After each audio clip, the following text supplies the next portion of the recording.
श्रील भक्ति विनोद ठाकुर हमारे आचार्य हैं और इनको सातवां गोस्वामी भी कहा जाता है। ठीक है, तो इन्होंने लिखा है ये गीत शरणागति। शरणागति का मतलब होता है हम आपके शरण में जा रहे हैं, हम आपके शरण में गए हैं और हम प्रार्थना कर रहे हैं, भगवान से कुछ प्रार्थना कर रहे हैं शरणागत होकर। जो बहुत बड़े आचार्य होते हैं वो अपने आप को बहुत छोटा मानते हैं, है ना। तो भक्ति विनोद ठाकुर भी वैसे ही आचार्य हैं, हमें शिक्षा दे रहे हैं। ओम अज्ञानतिमिरान्धस्य ज्ञानाञ्जनशलाकया चक्षुरुन्मीलितं येन तस्मै श्रीगुरुवे नमः। श्रीचैतन्यमनोभीष्टं स्थापितं येन भूतले स्वयं रूपः कदा मह्यं ददाति स्वपदान्तिकं। वन्देऽहं श्रीगुरुं श्रीयुतापदकमलं श्रीगुरून् वैष्णवांश्च श्रीरूपं साग्रजातं सहगणा रघुनाथान्वितं तं सजीवं साद्वैतं सावधूतं परिजनसहितं कृष्णचैतन्यदेवं श्रीराधा कृष्णपादा नमो विष्णुपादाय कृष्णवेषाय भूतले श्रीमते भक्तिवेदांत स्वामीति नामिने। नमस्ते सरस्वती देवे गौरवाणी प्रचारिणी निर्विशेषा शून्यवादी पाश्चात्यदेशतारिणी। नमो महावदन्याय कृष्ण प्रेम कलाय कृष्णाय कृष्ण चैतन्य नामिने नमः। हे कृष्णा करुणा सिंधु दीनबंधु जगत्पते गोपेशा गोपिका कांत राधा कांत नमोस्तुते। सप्तकांचन गौरांगी राधे वृंदावनेश्वरी वृषभानुसुते देवी प्रणमामि हरिप्रिये। जय श्री कृष्ण चैतन्य प्रभु नित्यानंद श्री अद्वैत गदाधर शिवासादि गौरभक्तवृंद। हरे कृष्णा कृष्णा कृष्णा हरे हरे हरे राम राम राम हरे हरे। प्रार्थना ये है कि अभी हमारे अंदर बहुत सारे दुर्गुण हैं, हम ठीक से भगवान को पुकार नहीं पा रहे हैं ना। हम भगवान का नाम जप नहीं कर पा रहे हैं ठीक से, भक्ति नहीं कर पा रहे हैं ठीक से। तो जो अच्छा भक्त होता है वो अपने दोषों को देखता है और जो शुरुआत का भक्त होता है वो दूसरों के दोषों को देखता है। ठीक है ना, यही फर्क है। अच्छा भक्त अपने दोषों को देखता है। जैसे जो साफ सुथरा रहने वाले आदमी हैं वो अपने घर की सफाई करेंगे, है ना, अपने शरीर की सफाई करेंगे और अपना सफाई करने से ही हम साफ रहेंगे। अगर हम दूसरे के घर की सफाई या दूसरे के घर की गंदगी को देखेंगे तो मेरा घर गंदा ही रह जाएगा। इसी प्रकार यदि हम दूसरे के दोषों को देखेंगे तो हमारे दोष हमारे में ही रह जाएंगे। तो अच्छा भक्त क्या करता है, अपने दोषों को देखता है और उसको निकालने की कोशिश करता है। तो भक्ति विनोद ठाकुर जो सातवें गोस्वामी हैं, हमारे बहुत बड़े आचार्य हैं परंपरा के, वो कह रहे हैं कौबे हौबे पौलो से दीना आमार। ऐसा दिन कब आएगा, क्या होगा?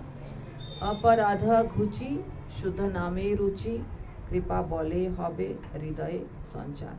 हमारे सारे अपराध समाप्त हो जाएंगे और हम शुद्ध नाम के प्रति रुचि रखेंगे।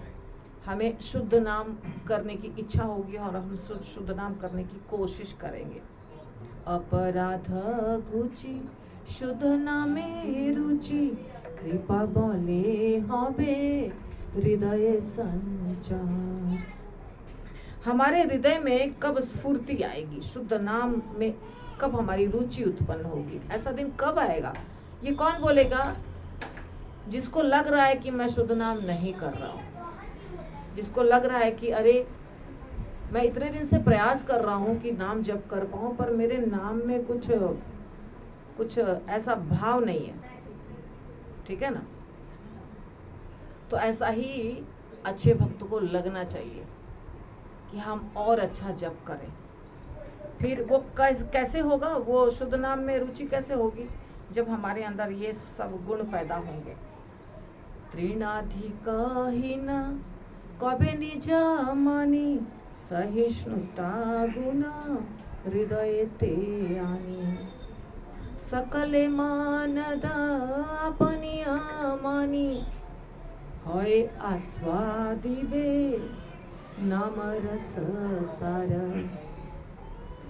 हम स्वयं को कब तिनके से भी ज्यादा नम्र मानेंगे और कब हमारे अंदर सहिष्णुता पैदा होगी, यानी हम कब बर्दाश्त करने की शक्ति पैदा कर पाएंगे, है ना। तृणादपि सुनीचे तरोरपि, तब क्या होगा। उसके बाद आगे सकल मानद आपनी अपान अमानी, सबको हम सम्मान दे सकेंगे और अपने आप खुद का अपमान भी होगा तो कोई बात नहीं। यानी कि मेरा सम्मान हो ये नहीं चाह करके दूसरे को सम्मान दें और मेरा अपमान होगा तो चलता है। जब ये होगा तब क्या होगा, होय आस्वादिबे नाम रस सार, तब नाम के रस में स्वाद आएगा। जब तक हमारे अंदर ये भाव रहेगा कि हम बहुत अच्छे भक्त हैं, हमारा सम्मान होना चाहिए, कहीं गए तो सब खड़े हो जाने चाहिए, सब गुणगान करना चाहिए हर व्यक्ति को, ये जब भाव रहेगा जब तक, तब तक नाम में रुचि और स्वाद नहीं मिलेगा। जब हम दूसरे को देखने लग जाएंगे, अपने से बड़ा मानने लग जाएंगे, दूसरे में गुण देखने लग जाएंगे और स्वयं को जैसे अवधूत बन करके रहते थे भरत महाराज, बाद में जब हिरण के बाद जब उनका जन्म हुआ तो वो अपने आप को क्या मानते थे, कोई मेरा मान दे, सम्मान दे, मुझे भोजन दे, नहीं दे, कुछ बोलते नहीं थे। तो अंदर ही अंदर उनके अंदर इतनी शक्ति थी कि वो आत्मा में रमण करते थे, खुद ही खुश रहते थे, प्रसन्न रहते थे। बाहर से कुछ भी उन्हें मिले नहीं मिले, जूठा भोजन मिले तो भी उनको कोई समस्या नहीं थी। तो जब हम मान की उम्मीद नहीं करते हैं तो नाम जप में रस आता है, क्योंकि जब हम सम्मान चाहते हैं तो क्या होता है, सम्मान तो मिलेगा नहीं, सम्मान नहीं मिलेगा, तुरंत हमारा मन क्या होगा, बार बार विचलित होगा, क्रोध आएगा। आप देखिए दुनिया में यही तो समस्या है कि उसने मेरा अपमान किया, उसने मेरा अपमान किया, सब जगह यही चलता है। और हमें कोई कितना भी समझा दे कि तुम छोड़ दो, उसकी चिंता मत करो, तुम अपने काम पर ध्यान दो, पर ध्यान लगता है क्या? हमारा ध्यान यहीं पे अटका रहता है, एक पॉइंट पे सुई अटक जाती है कि उसने ऐसा मेरे साथ क्यों किया, वो बुरा है। तो ये जब जाएगा तभी तो नाम पर ध्यान जाएगा, भगवान के नाम पर ध्यान, भगवान की लीलाओं पर ध्यान कब जाएगा, जब अपने आप के बारे में सोचना बंद कर देंगे, खुद के बारे में सोचना बंद कर देंगे। सही है ना, खुद के बारे में सोचते रहेंगे, हमें चाहिए, हमें चाहिए, हमें चाहिए, हमें मान चाहिए, हमें प्रेम चाहिए, हमें सम्मान चाहिए, हमें ऐश्वर्य चाहिए, हमारा सब जगह गुणगान हो, तो फिर संभव नहीं है कुछ और पे कंसंट्रेट कर पाना। फिर कहते हैं आगे, चैतन्य महाप्रभु का शिक्षाष्टकम से ही करीब करीब लिया गया है। धन जन आर कविता सुंदरी, बोली वो ना चाहे देह सुखकारी। धन जन आर कविता सुंदरी, बोली वो ना चाहे देह सुखकारी। जन्मे जन्मे दाओ ओहे गौर हरि, अहे तू की भक्ति चरणे तो मार। न धनम न जनम न सुंदरीम कविताम वा जगदीश्वरे, मम जन्मनि जन्मनीश्वरे, भवताद भक्ति रहे तू की त्वयि। वही चीज है ना। कब ऐसा आएगा, कब ऐसा आएगा कि धन के प्रति आकर्षण नहीं होगा, ऑपोजिट जो होते हैं स्त्री या पुरुष, उनके प्रति आकर्षण नहीं होगा, और देह के सुख, हमारा शारीरिक सुख जो है तरह तरह की चीज़ों के द्वारा, उसके प्रति आकर्षण नहीं होगा। ये कब होगा? तो भगवान हमें ये सब चीज़ नहीं चाहिए। और हमें ऐसा कब होगा कि हम सिर्फ और सिर्फ आपके चरणों में स्थान मांगेंगे। तो कह रहे भक्ति विनोद ठाकुर कि जन्मे जन्मे दाओ, हर जन्म में हमें क्या दीजिए? आपके चरणों के प्रति अहेतुकी भक्ति। शुद्ध भक्त ऐसे ही मांगते हैं, यही मांगते हैं। शुद्ध भक्त ये नहीं मांगते हैं हमको धन दीजिए। आपको दिखाई देगा ऐसा प्रश्न उठता है सब जगह कि हमारे जीवन में बहुत समस्या है, धन नहीं है, पुत्र नहीं है, नौकरी छूट गई है, बिजनेस में घाटा लग गया, ये सब प्रश्न पूछते हैं ना। आप देखिए भरे पड़े हैं ऐसे प्रश्न भक्तों के, अलग अलग प्रकार के, जो आजकल के दुनिया में जो समस्या गुरु के पास जाते हैं, यही सब समस्या लेके जाते हैं। ये समस्या लेके तो मैं नहीं देखती हूँ किसी को जाते हुए कि भगवान गुरु महाराज हमें कुछ नहीं चाहिए, सिर्फ चैतन्य महाप्रभु के चरण कमल में स्थान चाहिए। ये लेके कितने लोग जाते हैं गुरु के पास? बताइए मुझे, कितने भक्त जाते हैं ऐसा प्रश्न लेके गुरु के पास? नहीं। रघुनाथ दास गोस्वामी, सनातन गोस्वामी, रूप गोस्वामी, है ना, ये लोग यही प्रश्न लेकर गए थे। कैनो मोरे जारे तापत्रय। सनातन गोस्वामी ने कहा चैतन्य महाप्रभु से के आमी, मैं कौन हूँ? बताइए मैं कौन हूँ? के आमी कैनो आमाय जारे तापत्रय। ये तीन ताप हमको क्यों जलाता रहता है हमेशा? मैं कौन हूँ? पर साधारण मनुष्य क्या प्रश्न करता है?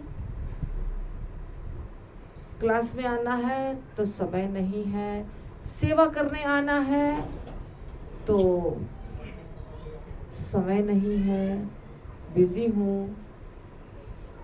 तो चरणों के प्रति अगर भक्ति चाहिए तो क्या करना पड़ता है?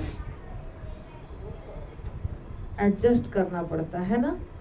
अपने घर गृहस्थी को थोड़ा सा साइड करके जल्दी से दौड़ के भगवान के मंदिर जाना पड़ता है, सेवा करनी पड़ती है। सच बात है कि नहीं बात है? बताइए।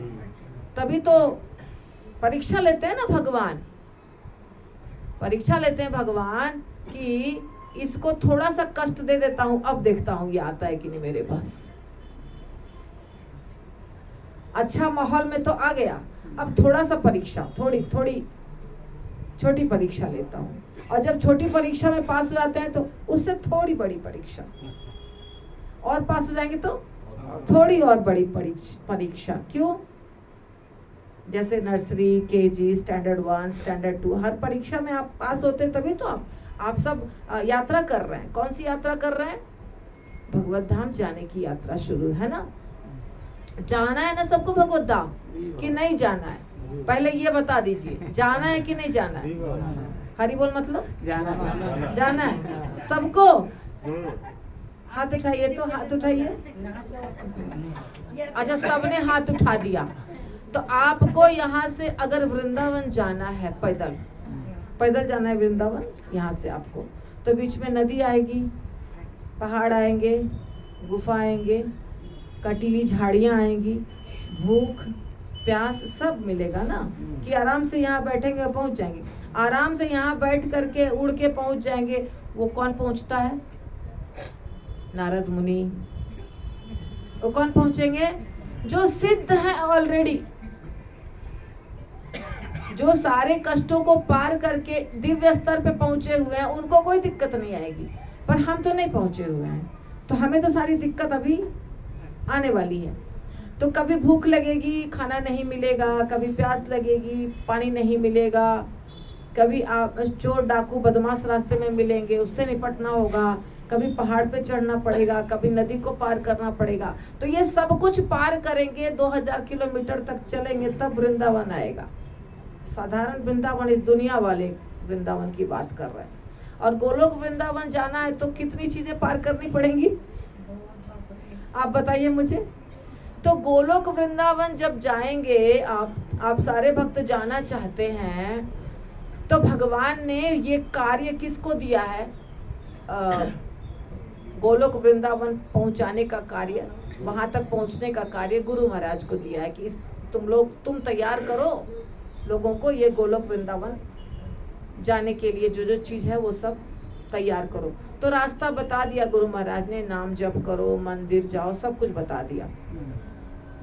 परंतु भगवान कृष्ण कहते हैं दैवी ऐसा गुणमयी मम माया दुरत्या, आसान नहीं है मेरी माया को पार करना, बहुत कठिन है। तो माया देवी अब परीक्षा शुरू करेगी। सिलेबस मिल गया है, सिलेबस आपको मिल चुका है, आप पढ़ाई कर रहे हैं, पर एग्जामिनर तो बाहर से आएगा ना, यूनिवर्सिटी से क्वेश्चन पेपर आएगा ना, कि आप बताइए कि घर के टीचर ही ले लेंगे टेस्ट? गुरु महाराज तो आपके टीचर हैं, पर टेस्ट कौन लेगा? टेस्ट पेपर कहाँ से आएगा? गुरु महाराज देंगे टेस्ट? नहीं, वो टेस्ट लेंगी माया देवी। तो माया देवी कैसे टेस्ट लेती हैं? माया देवी बताया गया है आपको कि टेस्ट लेंगी, बार बार बता रहे हैं, भगवान भी बता रहे हैं कि परीक्षा होगी। अर्जुन को भगवान कह रहे हैं कि परीक्षा होगी, तुमको क्या करना है? सहिष्णु बन करके उसको पार करना है। सर्दी गर्मी मौसम की तरह दुख सुख आएंगे, आपको पार करना है उसको। बात समझ रहे हैं आप लोग? तो कंप्लेन किसको कर रहे हैं? क्वेश्चन पेपर बहुत कठिन था, क्वेश्चन पेपर बहुत कठिन था। किसको लगता है क्वेश्चन पेपर कठिन? जो तैयारी नहीं किया। जो तैयारी किया उसको लगता है?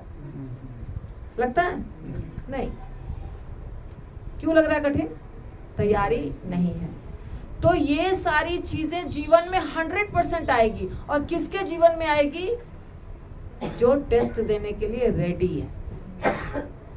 जो बैठा नहीं है टेस्ट में, उसके लिए नहीं है। आप बात समझिए। तो ये सब प्रकार के कष्ट आएंगे, फिर भी हमें क्या करना है? याद कहाँ रखना है? किस चीज को रखना है याद? कि भगवान के चरण कमल को भूलें नहीं। हर जन्म में भगवान का चरण कमल याद रहे, हर परिस्थिति में भगवान का चरण कमल याद रहे, ये हमको याद रखना। अगर वो चीज याद है तो मतलब आप परीक्षा पास कर गए, परीक्षा पास कर गए। और अगर वहां पे आप डगमगा गए मतलब आप फेल कर गए। आप समझे बात को? बात समझे? कैसे समझेंगे फेल कर गए? नहीं, भक्ति करने का मन नहीं कर रहा है, हम नहीं करेंगे अब भक्ति। हमने इतना किया, भगवान ने हमारे साथ क्या किया, हम क्यों करें भक्ति? इसका मतलब क्या हो गया? फेल कर। सही है कि गलत? सही है, मान रहे बात को? तो आज के बाद क्या करना है? कंप्लेन नहीं। जितनी भी मुसीबत आ रही है वो क्यों आ रही है? वो क्या है? टेस्ट है। वो टेस्ट है। उस टेस्ट में पास करने के लिए क्या करना पड़ेगा?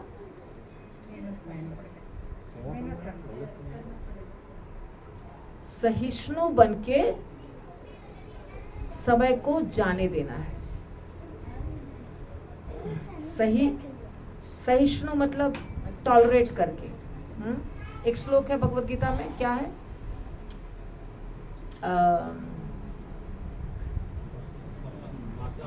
मात्रा स्पर्शास्तु कौन्तेय शीतोष्ण सुख दुःखदा आगाम पाइनो अनित्य तांत्रितिक्षस्व भारत। सर्दी और गर्मी की तरह सुख और दुख आएंगे, हे अर्जुन तुम इसको सहना सीखो। तो अहेतु की भक्ति हमको दीजिए, भगवान से प्रार्थना करनी है। तब क्या होगा?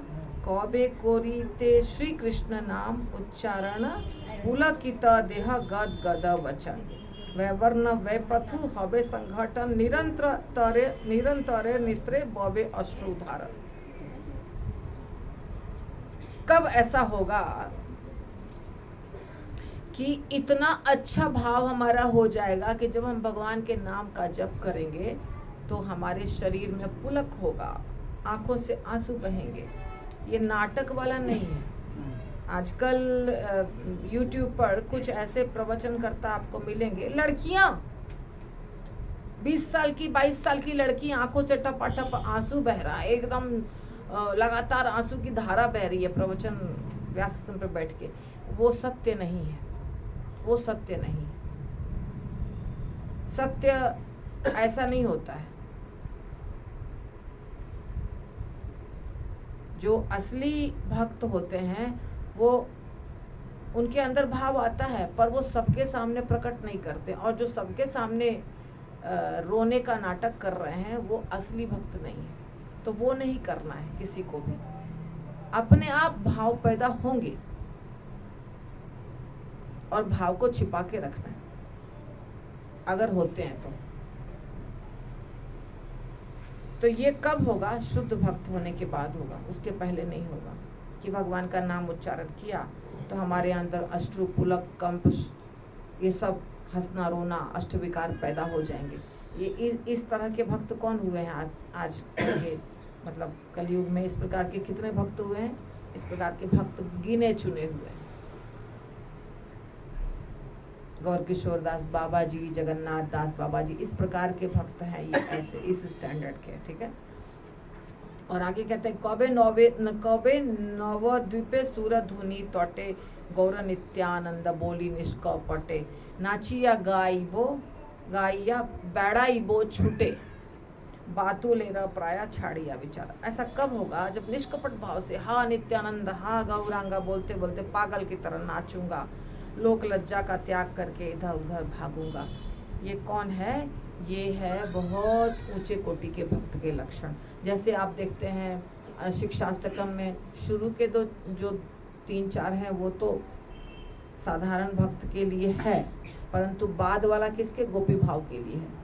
आश्लिष्यवा पादरताम पिनष्टुमाम अदर्शनान बर्महताम करो तुवा यथा तथा विधातो लंपटो मत प्राणनाथस्तु सैव नापरः। वो सब हमारे स्टैंडर्ड के डिवोटीज के लिए नहीं है। हमारे लिए त्रिनादपि ये सब पहला जो है ना वो हमें प्रैक्टिस करना है। तो ये है ऊंचे कोटि के भक्त के लिए कि नित्यानंद प्रभु और गौरांग प्रभु का नाम लेकर के कौन ये कर सकते थे? ये किसके भाव होते हैं?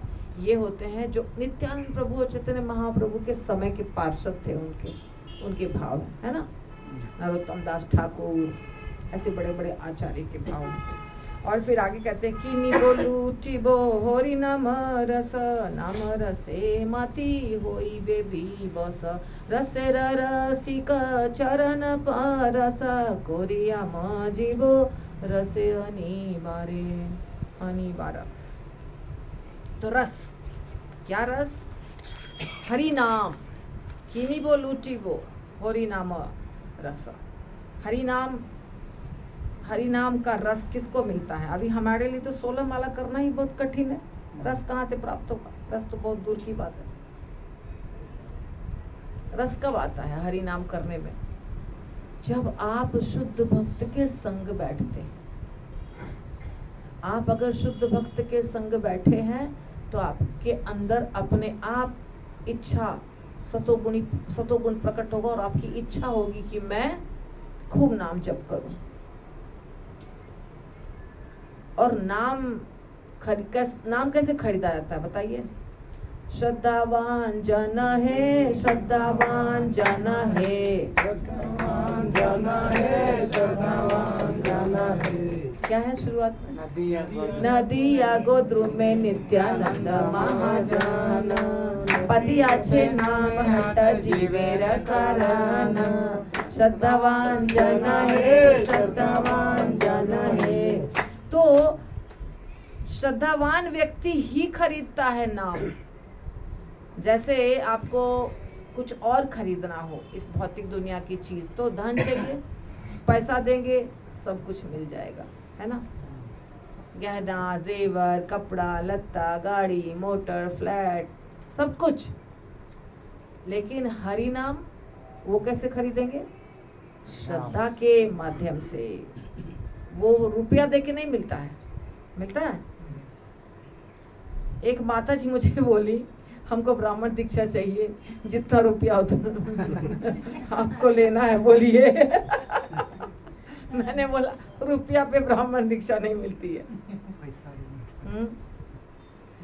तो रुपया से हरि नाम नहीं मिलता है, श्रद्धा से हरि नाम मिलता है। श्रद्धा से कृष्ण प्रेम मिलता है, श्रद्धा से भक्ति बढ़ती है। यहाँ पे ये कागज वाला पैसा नहीं चलेगा। पदार्थ से अनासक्ति, ये जो पदार्थ है ये सब पदार्थ है। अभ्यास न तू कौन्तेय वैराग्य न चक्रियते, भगवान स्वयं कहते हैं। तो अभ्यास और वैराग्य, वैराग्य करना होगा इन चीजों से, और भगवान से आसक्ति पैदा करनी होगी। दिव्य चीजें भौतिक पदार्थ से नहीं खरीदा जा सकता है। दिव्य चीज खरीदने के लिए दिव्य चीज देना पड़ेगा। गोलोक धाम की कोई चीज,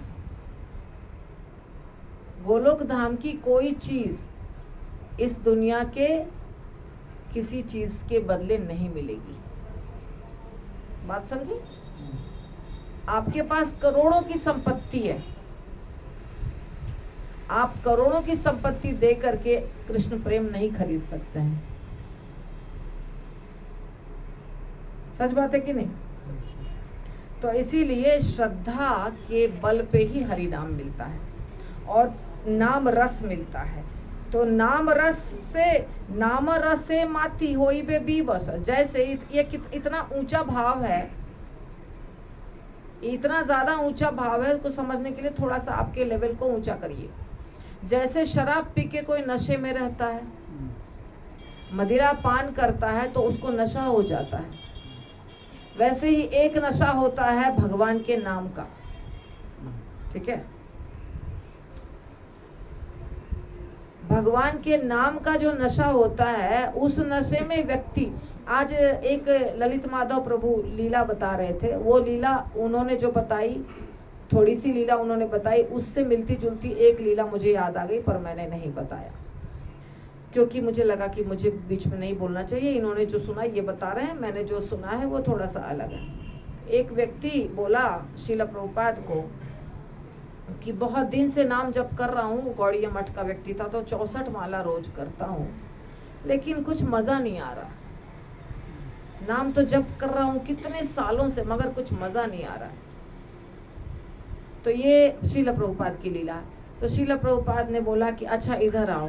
बहुत बूढ़े थे श्रील प्रभुपाद, बहुत बूढ़े थे, मतलब अब शरीर त्यागने के थोड़ा दिन पहले की बात है। तो उन्होंने बुलाया और उसको बुला के उसके कान में बोला हरे कृष्ण कृष्ण कृष्ण हरे हरे, हरे राम राम राम हरे हरे 5-6 बार बोला। तो उसके बाद से उसको हरि नाम में रस आ गया।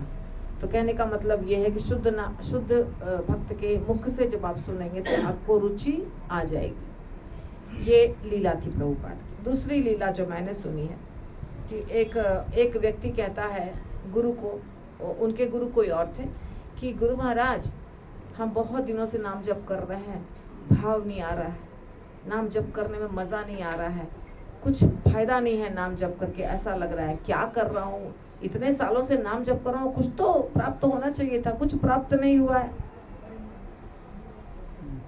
तो बोले अच्छा कुछ नहीं हुआ है? नहीं, कुछ भी नहीं हुआ है, दिन भर नाम जप करता हूँ, इतना नाम जप करता हूँ, संख्या बताया। तो बोले ठीक है, जब तुमको कुछ भी फायदा नहीं लग रहा है तो अभी से नाम जप करना बंद कर दो, माला दे दो मुझे और नाम जप करना बंद कर दो। नहीं नहीं, ये तो नहीं होगा, माला तो हम नहीं छोड़ेंगे और माला तो हम आपको नहीं देंगे, जब तो हम करेंगे। तो बोले और क्या चाहिए? तुम जप नहीं छोड़ना चाहते हो और जप करना नहीं चाहते हो, यही तो प्राप्त होना था जो हो गया तुमको।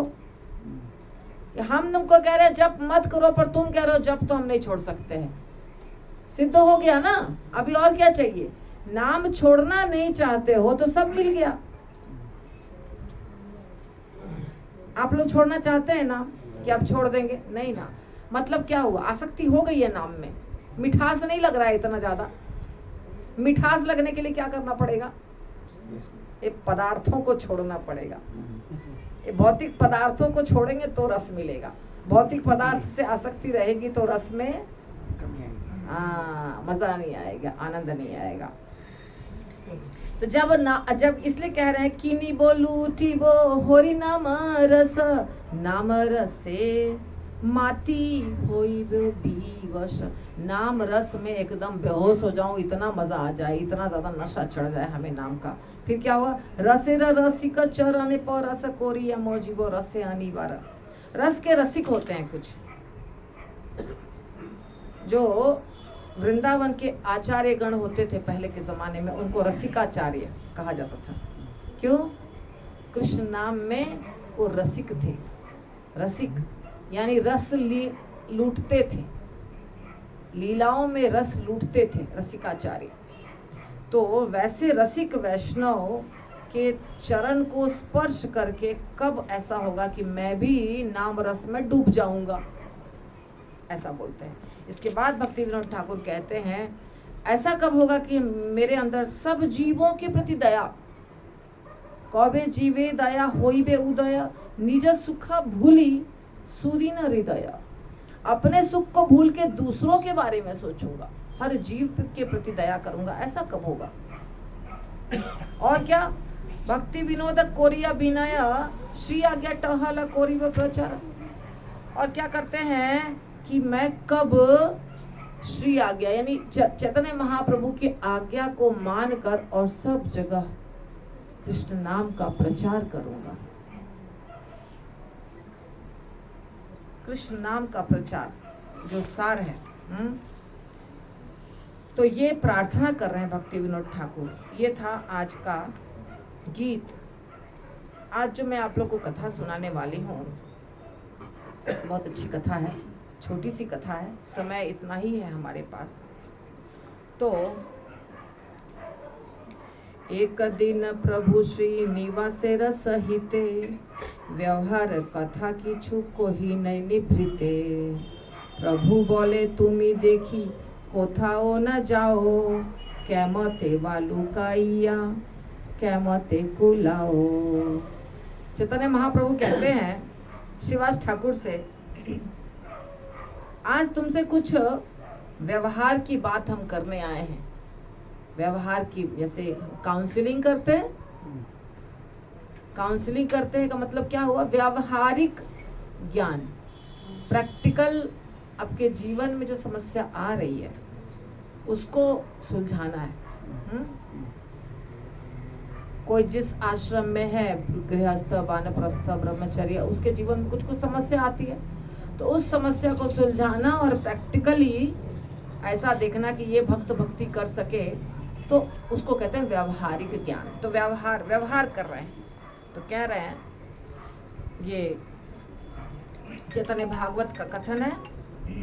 तो चैतन्य भागवत में महाप्रभु कहते हैं ये श्रीवास ठाकुर से कि देखता हूं तुम कहीं जाते ही नहीं हो, तुम तो काम करते ही नहीं हो। पूछ रहा हूं प्रश्न कि तुम तो कहीं काम ही करने नहीं जाते हो, ऐसा मैं देख रहा हूं। श्रीवास बोलते हैं, श्रीवास बोले न प्रभु कोथाओ जाइते, नाही लय मोरा चित्त बोली लूं तो माते। प्रभु बोले परिवार अनेक तुम्हारा, निर्वाह कैमते तोबे होई वे सभर। श्रीवास ठाकुर बोलते हैं, मैं कोई काम नहीं करता हूँ, काम करता ही नहीं हूँ, खाली भजन करता हूँ। महाप्रभु कहते हैं, लेकिन तुम्हारा इतना बड़ा परिवार है, और परिवार को चलाने के लिए कुछ काम तो करना पड़ेगा। कैसे परिवार चलेगा तुम्हारा? तुम तो गृहस्थ हो। श्रीवास ठाकुर एक गृहस्थ थे। तो महाप्रभु स्वयं पूछ रहे हैं, तुम गृहस्थ हो, कहीं नहीं देखता हूँ कि कुछ धंधा कर रहे हो, नौकरी कर रहे हो, खेती कर रहे हो, सारा दिन तो तुम भजन करते रहते हो, काम कैसे चलता है तुम्हारा? बताओ, आज पूछने के लिए बैठ गया हूँ। तो श्रीवास बोले न, क्या बोलते हैं?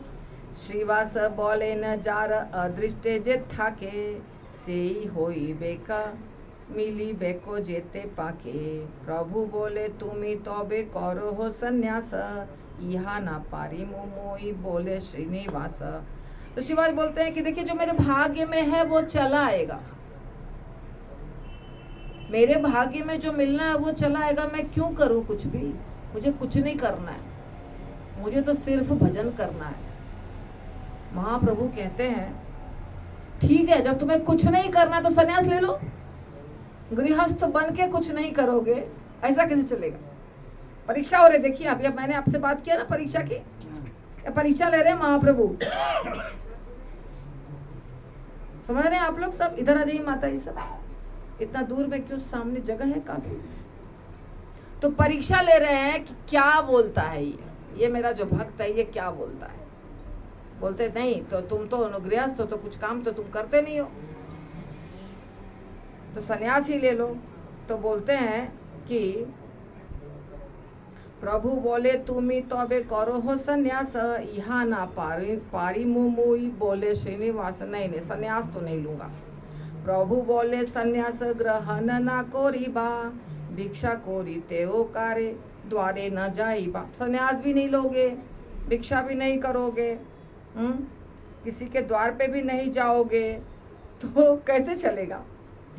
केमोते पोकोरीवा परिवारेर पोषण, किछुईता ना बूझो मुई तुम्हारा वचन। तो समझ में नहीं आ रही है तुम्हारी कोई बात, तुम पालन पोषण कैसे करोगे अपने परिवार का? यही प्रश्न है ना सबके दिमाग में। हम सबके दिमाग में क्या प्रश्न है? कमाना तो पड़ेगा, समय तो मिलता नहीं है भजन करने का, हमारे बिना तो जीवन चलेगा नहीं, कमाए बिना तो चलेगा नहीं। और ये कब की कथा है? 500 साल पहले की। तो बोल रहे हैं महाप्रभु तुम्हारी बातें समझ में कुछ नहीं आ रही है। एक काले तक कोथाओ ना गेले ना आईले, बट माता द्वारे आसी काहू के न मिले। ना मिलो यदि आसी तुम्हारा दुआरे, तबे तुमी की कोरीबा बोले देखी मोरे। तो कहते हैं आजकल के समय में कोई कहीं जाएगा नहीं तो उसको कुछ मिलता नहीं है। कमाने के लिए जाना पड़ता है, कुछ धंधा करना पड़ता है, कुछ काम करना पड़ता है, नहीं तो तुम्हारे दरवाजे पे आके तुमको कौन खिलाने आएगा? कौन आएगा तुमको देने के लिए? बताओ। श्रीवास बोले ना, तब श्रीवास ठाकुर क्या बोलते हैं? श्रीवास बोले न हाथे 3 ताली दिया, 1 2 3। श्रीवास बोले न हाथे 3 ताली दिया, 1 2 3 एई कोहिलू भांगिया। 3 ताली मैं देता हूँ, 1 2 और 3। तो प्रभु बोले 1 2 3 जे कोरिला, की अर्थ इहार कहो केने ताली दिला। तुमने जो 1 2 3 किया इसका क्या मतलब है? महाप्रभु कह रहे हैं श्रीवास ठाकुर तुम जो ये 3 ताली की बात किए, क्या अर्थ है इसका? समझाओ जरा मुझे, क्यों 3 ताली बजाया? श्रीवास बोले न ए दढ़ान आमारा, 3 उपासे वो जोदी ना मिले आहार। मैंने एक प्रतिज्ञा की है। श्रीवास ठाकुर बोलते हैं मैंने एक प्रतिज्ञा की है, मैं 3 ताली बजाऊंगा, और यदि 3 ताली के बाद भी मुझे भोजन ना मिला तो क्या करूंगा? तबे सत्य कहो घट बांधिया गोलाए, प्रवेश कोरिमु मुई सर्वथा गंगाए। अगर 1 2 3 ताली दिया और भोजन मेरे सामने नहीं आया तो गले में घड़ा बांध के गंगा जी में कूद जाऊंगा। क्या समझे? क्या मतलब है इसका? आत्महत्या कर लूंगा। यदि 3 ताली देने के बाद हमारे पास भोजन नहीं आया तो गले में घड़ा बांधूंगा। घड़ा में क्या होगा? पानी भर जाएगा और उसके बाद गंगा में प्रवेश कर जाऊंगा। ऐसी प्रतिज्ञा। यही मात्र श्रीवासेर सुनिया बचन, उठिला हुंकार कोरी श्री सच्चिनंदन। जैसे ही ये वचन बोले श्रीवास ठाकुर, चैतन्य महाप्रभु जोर से आवाज किए, हुंकार किया उन्होंने। हुंकार करने का मतलब क्या हुआ? चैतन्य महाप्रभु हुंकार कर रहे हैं, मतलब कुछ अब बहुत बड़ी बात होने वाली है, बोलेंगे कुछ, क्या बोलेंगे देखो क्या बोलते हैं। प्रभु बोले की बोली वो श्रीवास पंडित श्रीवास, तोर की अन्य दुख होई बे उपास। अच्छा ऐसी बात है, ऐसी बात तुमने बोली तो तुम्हारे जैसे व्यक्ति को कैसे उपवास हो सकता है? ऐसा कैसे हो सकता है कि तुम्हारे पास अनाज नहीं आएगा? जोदी कदाचित वा लक्ष्मी ओ भिक्षा करे, तथापि हो दारिद्र नाही बे तोर घरे। ऐसा हो सकता है कि लक्ष्मी माता को भीख मांगना पड़े,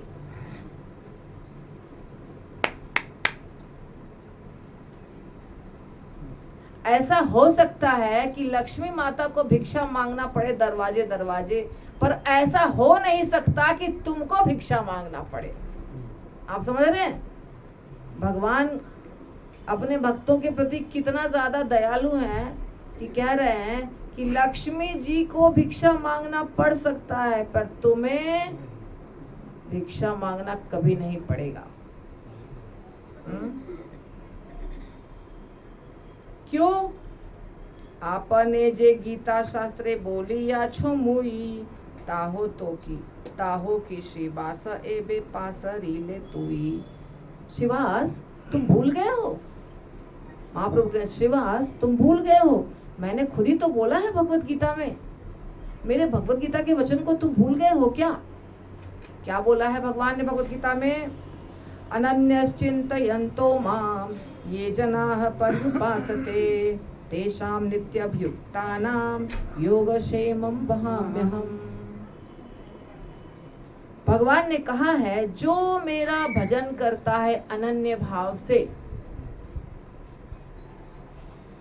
उसके पास जो है उसकी मैं रक्षा करता हूँ, जो है, और जो नहीं है उसको धोकर लाकर देता हूँ। अर्थात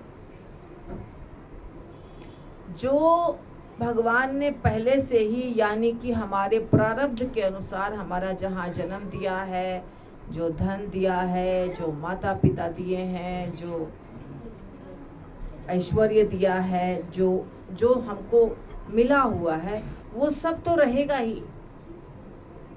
और अगर कुछ घटा जो भक्त को आवश्यकता है, तो जो घटेगा वो भी ला करके मैं दूंगा। लेकिन किसके लिए? ये किसके लिए है बताइए? अनन्य भक्त के लिए। अनन्य भक्त किसको कहते हैं? भगवान को छोड़ के दूसरा और किसी का भक्ति नहीं करना, जो सिर्फ और सिर्फ कृष्ण की भक्ति करता है, पूर्ण रूप से विश्वास रखता है भगवान कृष्ण में, उस भक्त की बात हो रही। अनन्यश्चिन्तयन्तो माम् ये जनाः पर्युपासते। ऐसा नहीं कि मतलब कृष्ण भी चलेंगे, शिव जी भी चलेंगे, काली माता चलेंगी, दुर्गा माता चलेंगी, राम चलेंगे, सब चलेंगे। जहाँ जो कार्य हमारा, जहाँ जिस जगह से जो कार्य बनता है उस जगह वो कार्य करेंगे, उसको अनन्य भक्त नहीं कहा जाता है।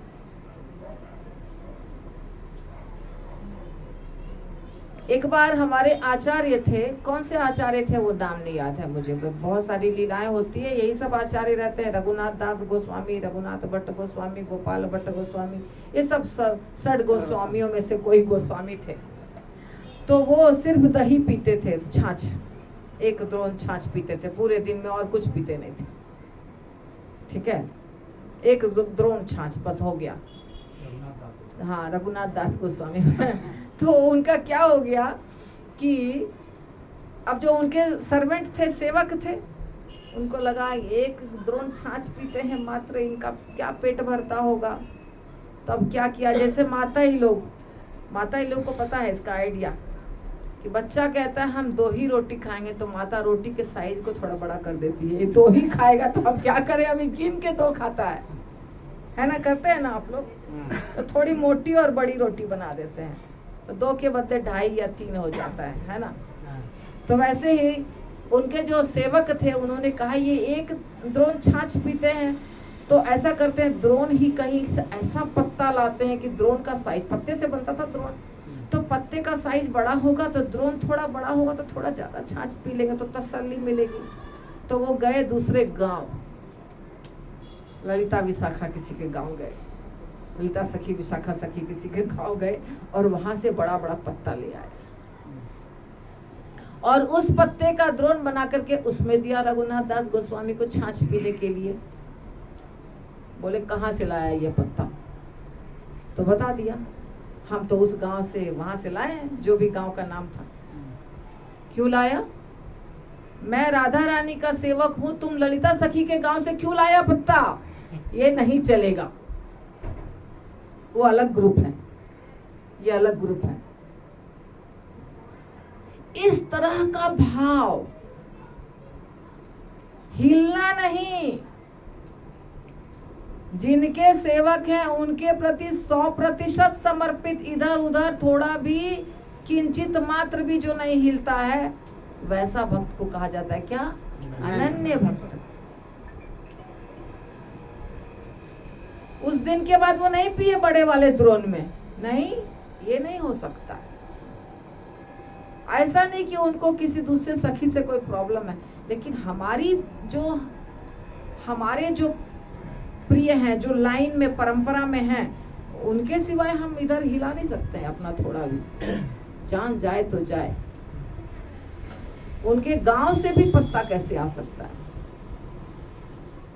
तो कृष्ण के जो अनन्य भक्त इस प्रकार के होते हैं, सिर्फ उसी भक्त के लिए भगवान ये करते हैं।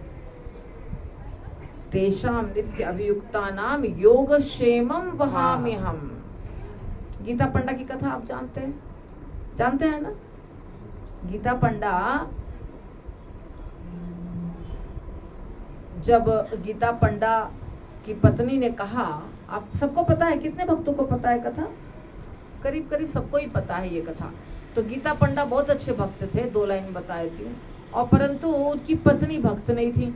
तो गीता पंडा रोज भगवत गीता पढ़ते थे और भगवत गीता के हर शब्द को सत्य मानते थे, मगर बहुत गरीब थे।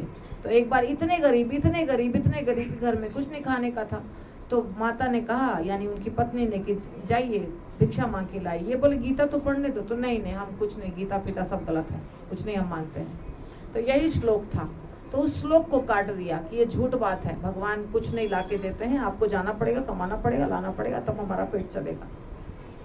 इनको बहुत दुख हुआ, क्या ये औरत किससे शादी हो गया है? मूढ़मती, 1 नंबर की मूर्ख औरत से शादी हो गई है मेरी, कुछ इसको समझ में नहीं आता है। तो दुखी हुए और चले गए।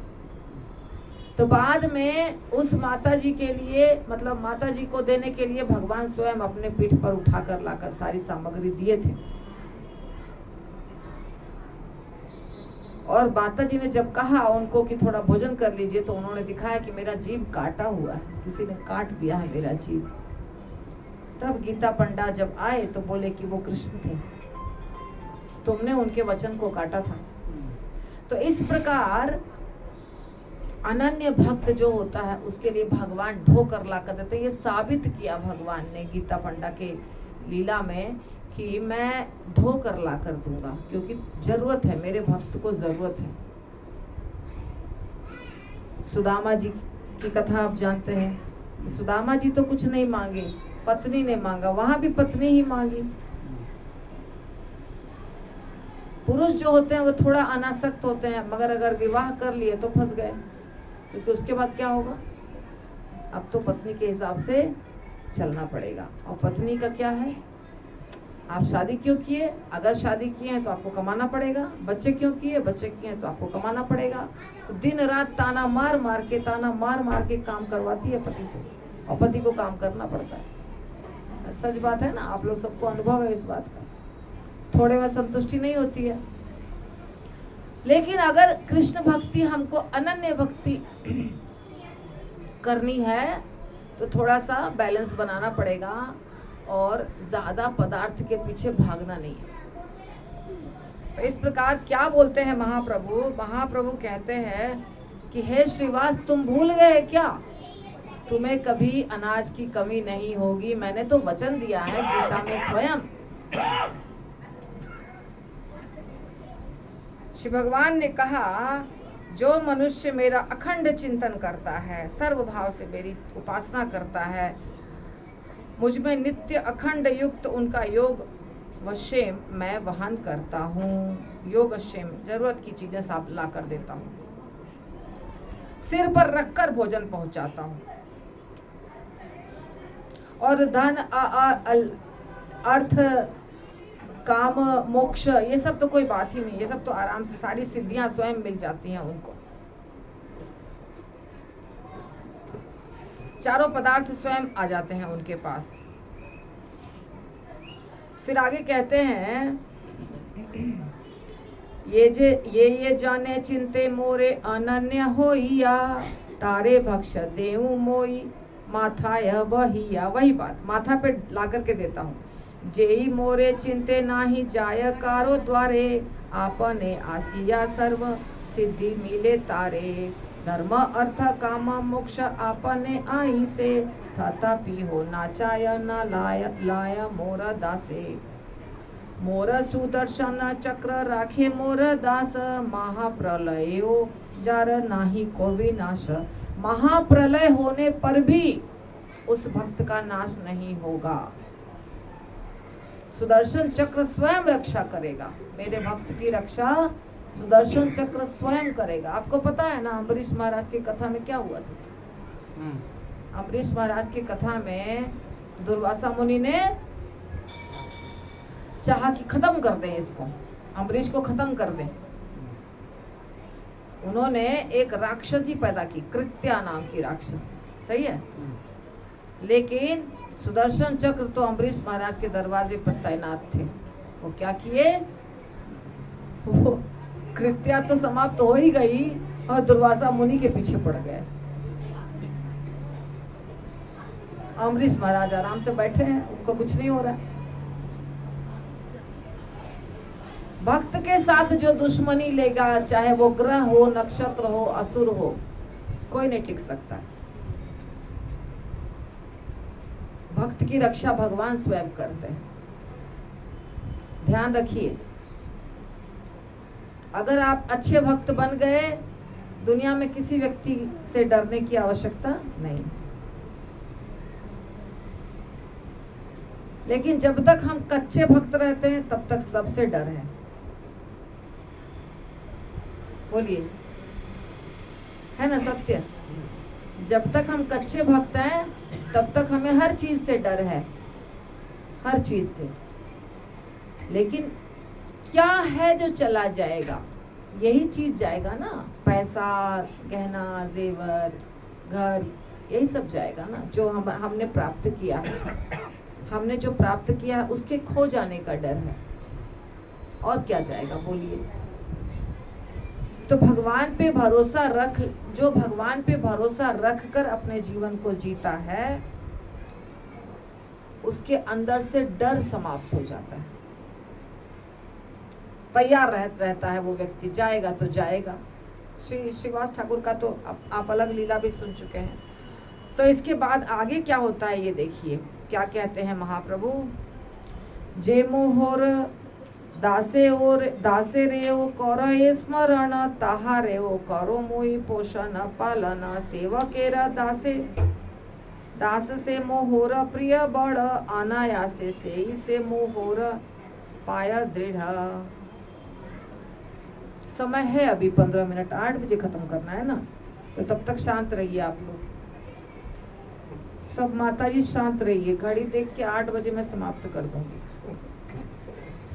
छटपट मत करिए, ठीक है? तो महाप्रलय में भी उस भक्त का नाश नहीं होगा जो मेरा अनन्य भक्त है, और जो मेरे दास का भी स्मरण करता है, मेरा नहीं करता, मेरे दास का भी स्मरण करता है, उसका भी मैं पालन पोषण करता हूँ। कृष्ण के भक्त का, जैसे मान लीजिए श्रील प्रभुपाद का स्मरण आप करते हैं, गुरु महाराज का स्मरण करते हैं, गुरु पूजा करते हैं या प्रभुपाद की कोई भी सेवा करते हैं तो क्या हो गया, दास की सेवा, ठीक है ना। तो उसका भी भगवान क्या करते हैं, पालन पोषण करते हैं। जो मेरे सेवकों का दास है वो मुझे बड़ा प्रिय है। गोपी भरतुर पद कमलयो दास दास अनुदास। ये दृढ़ सत्य है कि वह मुझे अनायास ही पा जाता है। भगवान कह रहे हैं ये पूर्ण सत्य है, पक्का है कि जो मेरे दासों का दास होगा वो अपने आप मुझे प्राप्त कर लेगा, उसको ज्यादा मेहनत भी नहीं करना पड़ेगा। कृष्ण को डायरेक्टली प्राप्त करना बहुत कठिन है, पर कृष्ण को वाया मीडिया से प्राप्त करना बहुत आसान है। यानी कि उनके भक्त के चरण में लटक जाओ। चरण में लटकने का मतलब पैर छूना नहीं, ये तो बहुत आसान तरीका है, पैर छुओ और ले लो उनका आशीर्वाद। ये चीटिंग है, इसको कहते हैं चीटिंग। असली क्या है, उनके आज्ञा का पालन। भगवान के भक्त जो हैं उनके आज्ञा का पालन, ये है मूल मंत्र भगवान को प्रसन्न करने का।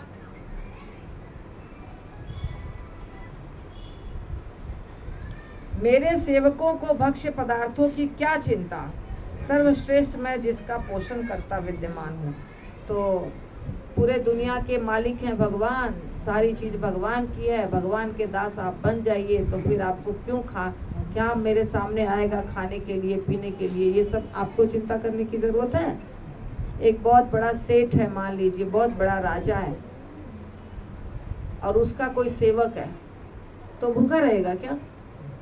राजा का उच्छिष्ट ही इतना ज्यादा मिल जाएगा कि उसी से उसका पेट भर जाएगा। अलग से कुछ करने की जरूरत होती है? उसके घर में इतने पदार्थ होते हैं कि राजा रानी और राजकुमार राजकुमारी अगर खा लिए और उसके बाद उस प्लेट को उठा के ले जाएगा किचन में कोई, तो उन सब पदार्थों से सारे नौकर चाकर का पेट भर जाएगा।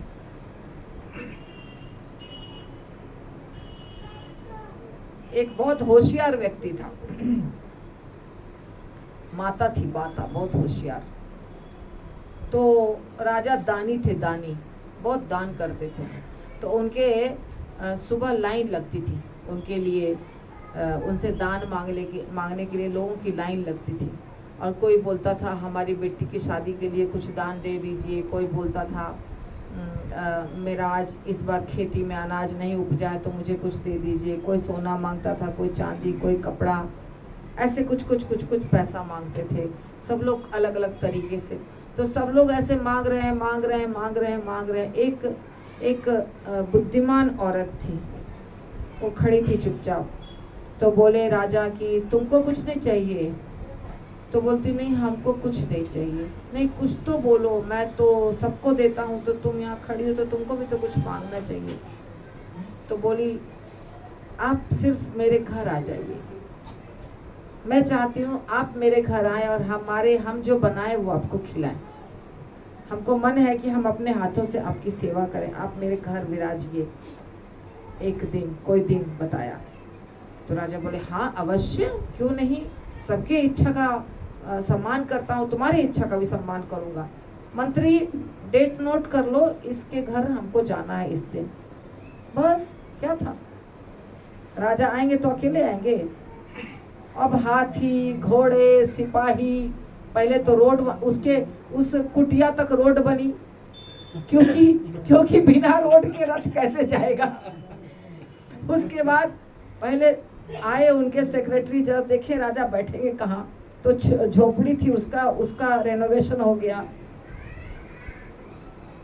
अब पूरे घर की चेकिंग हुई, कुछ गड़बड़ टूटा फूटा तो नहीं है।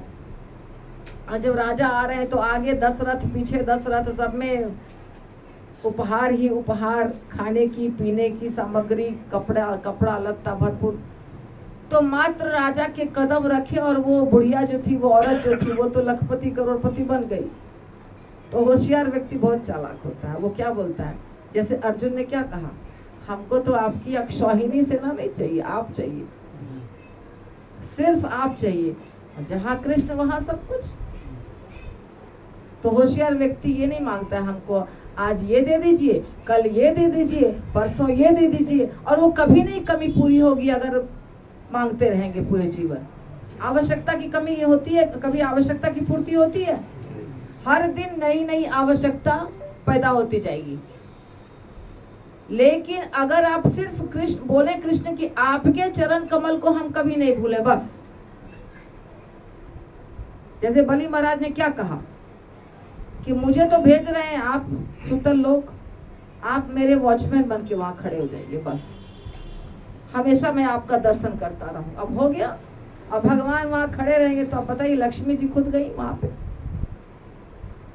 भगवान को लाने के लिए।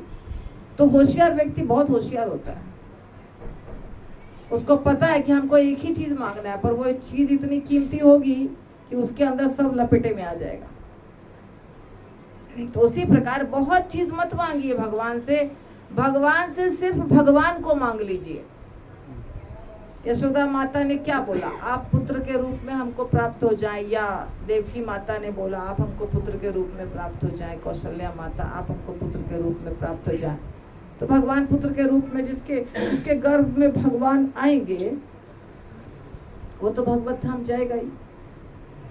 बोलिए, जिसके गोद में भगवान खेलेंगे उसको अभी क्या और कुछ प्राप्त करना बाकी रहा क्या? तो इसी प्रकार भगवान के दास बन जाना सबसे होशियारी का कार्य है। तो आगे कहते हैं, बड़ा अच्छा है श्लोक, सुखे श्रीनिवास तुमी बोसी था को घरे, आपनी आसी वो सब तुम्हारा दुआरे। सुखी पूर्वक होके तुम अपने घर में बैठो, सब कुछ तुम्हारे पास आ जाएगा खुद। हाँ, अद्वैत तेरे तुम्हारे आमार ए बर, जरा ग्रस्त नही वो तुहारा कले बर। उसके साथ साथ और एक बहुत बड़ा आशीर्वाद दिया। शिवास ठाकुर को और अद्वैत आचार्य को ये आशीर्वाद मिला कि तुम दोनों कभी बूढ़े नहीं होगे, तुम दोनों को कभी बुढ़ापा नहीं आने वाला है, ये भी मैं वरदान दे रहा हूं, महाप्रभु ने बोला। राम पंडित तेरा डाकी श्री गौर सुंदर, प्रभु बोले सुनो राम आमार उत्तर, ज्येष्ठ भाई श्रीवासेर तुम्ही सर्वथाय, सेवी वे ईश्वर बुद्धे आमार आज्ञाय। और उनके एक भाई थे जिनका नाम था राम पंडित। तो उनको बुलाकर चैतन्य महाप्रभु ने क्या कहा, हे राम मेरी बात सुनो, तुम अपने बड़े भाई श्रीवास को भगवान समझ करके उसके आज्ञा का सारा पालन करो। श्रीवास को तुम भगवान मानो, सर्वथा ईश्वर बुद्धि से उसकी सेवा करो। तुम मेरे प्राणों के समान हो, श्रीवास की सेवा कभी नहीं छोड़ना। तो आज तक भी उसके बाद क्या हुआ, हो गया उस प्रकार। अब सारे कार्य पूर्ण हो गए और सुनिया प्रभुर वाक्य श्रीवास श्री राम अंत नाही आनंदे होइला पूर्ण कामा। ये तो बहुत बड़ा है, मतलब मैं यही समाप्त करूंगी कि ये सब लीला हुई। इसके बाद श्रीवास पंडित, उनके भाई, इनके आनंद का कोई ठिकाना न रहा कि महाप्रभु। तो हमने ये कथा की, जो छोटी सी कथा है, बहुत बड़ी कथा नहीं है, परंतु इस कथा में बहुत सारी चीजें सीखने योग्य है। क्या सीखने योग्य है हमें? कि भगवान पे पूर्ण विश्वास रखना चाहिए,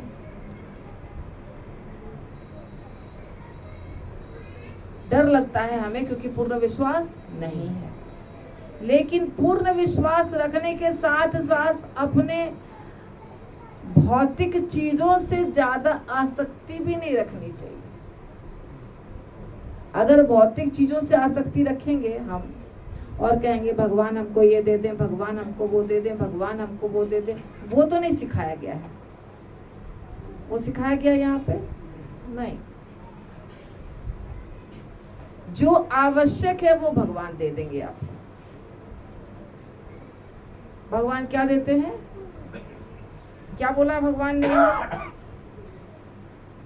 योगक्षेमम वहाम्यहम्, योगक्षेमम वहाम्यहम्। जो जरूरत है वो तुमको दूंगा। ऐसा नहीं भगवान कह रहे हैं कि तुम कंपटीशन करोगे,